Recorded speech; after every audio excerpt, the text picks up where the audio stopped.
Let's talk now to Ruth Wasserman Lande, former member of the Knesset and expert on Arab affairs, in the midst of what is now a pretty extensive war between Iran and Israel. Ruth, a very good morning to you.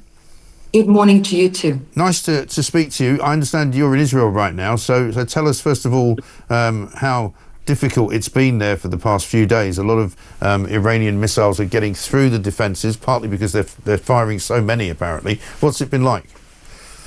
So first of all, as a mother, I can tell you that we didn't really sleep, not last night, not the night before, because the Iranian regime, rather than the Iranian people, don't wish for the Israeli civilians to sleep very much. In fact, they've been firing completely without any precision or targeting military facilities. They've been targeting civilians, very, very simply civilians. In other words, civilian population, very densely populated cities, centers of cities, and so on, blocks of flats and the likes. And we've been spending our nights and some of our days in the safe rooms.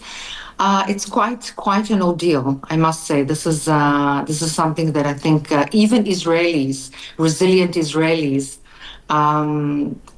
find quite challenging. And we've had not a few deaths and very many wounded thus far.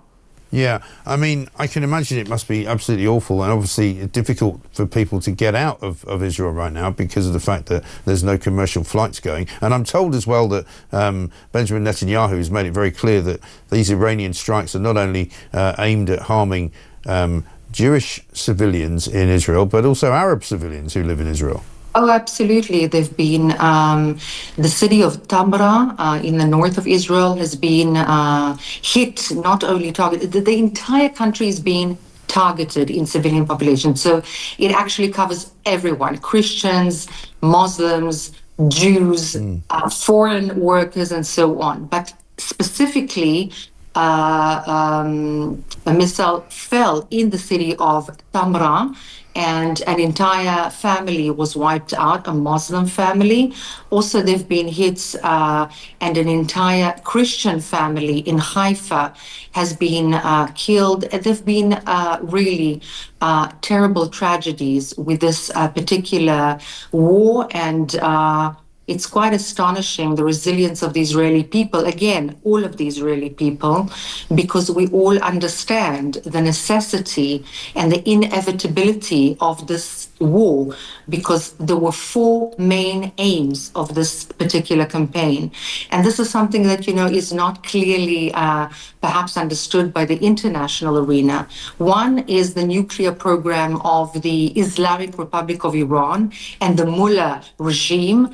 And that's not only against Israel, even though they declared us as the foremost enemy, but the West in general. So we're basically fighting the war of the West for them, and taking the brunt. But there's also another very specific intention and objective, and that is the ballistic missile program that even without a nuclear weapon or a nuclear warhead could have basically destroyed without air defenses the entire country. And again, not only Israel, but Saudi Arabia, United Arab Emirates, other countries in the region, not to mention the West in general. So there are a few more objectives to this particular war, but people perhaps don't understand that the Iranian regime for the past 40-odd years has been preparing this against Israel and the West. Yeah, and Israel has sorted out so many problems in the Middle East before, when others have kind of been reluctant to do so,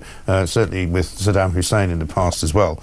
Are you surprised in a way that, people are calling for de-escalation in the West? I mean, Keir Starmer, I was pretty insulted, and I think a lot of people were, by our own government when they put out that statement along with the French and the Canadians, urging restraint in Gaza and all of that. And it now turns out that the Israeli government didn't even bother to tell the British government they were launching this attack, which is pretty disappointing, considering that we are supposed to be one of the great allies of Israel. And that's how low this government has got, in my view.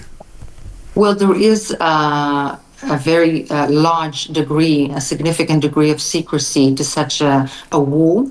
And yes, it was not shared with the United Kingdom, and the United Kingdom and its government has been critical, in my humble opinion, and again, that does not go to say that the United Kingdom citizens are such, but the government has been very hypocritical about the entire issue. There's been a huge Islamist threat within the UK. Again, that doesn't mean every single Muslim, but it does mean that there is an attempt to almost overtake the kind of life that the West sees as fitting by a very significant, large, loud, and strong group of Islamists. The Islamic Republic of Iran is supporting that, funding that, training that, along with other factors like Qatar and so on. But certainly the Islamic Republic of Iran on the Shiite axis is certainly targeting the West without any doubt. It says that as well. There's no secrecy about it. And of course, funding many, many proxies like the Houthis, affecting economic trade routes that affect the West and the Western kind of life, not to mention Hezbollah and Hamas and Islamic Jihad and other proxies that are very, very dangerous, not only to Israel and the Jewish people, but to the West in general. Yeah, absolutely. The Houthis as well.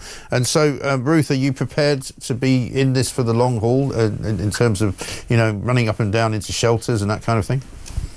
Well, let me put it in a very, very simple way. We don't have a choice. This is our country. This is our safe haven.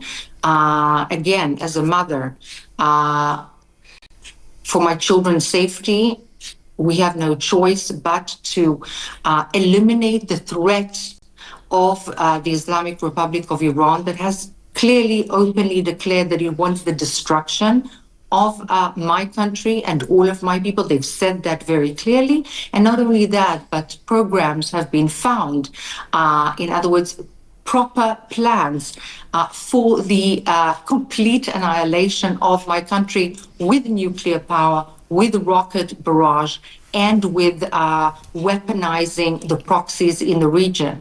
So it's not like we have much choice, nor do we enjoy particularly running to the safe rooms and having a heart attack every single time.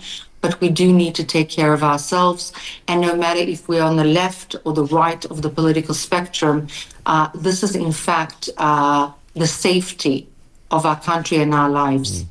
Appreciate it. Ruth, stay safe. Thank you very much indeed. Ruth Wasserman Lande talking to us from Israel, which is under attack constantly right now from Iranian missile fire. And of course, a lot of the Iranian missiles are not particularly accurate. So many of them are just being fired at random into civilian neighborhoods and basically without any due attention to what could happen when they hit if they hit the wrong target. And they're firing so many of them that many of them are getting through the Iron Dome defense system. So that is absolutely a problem.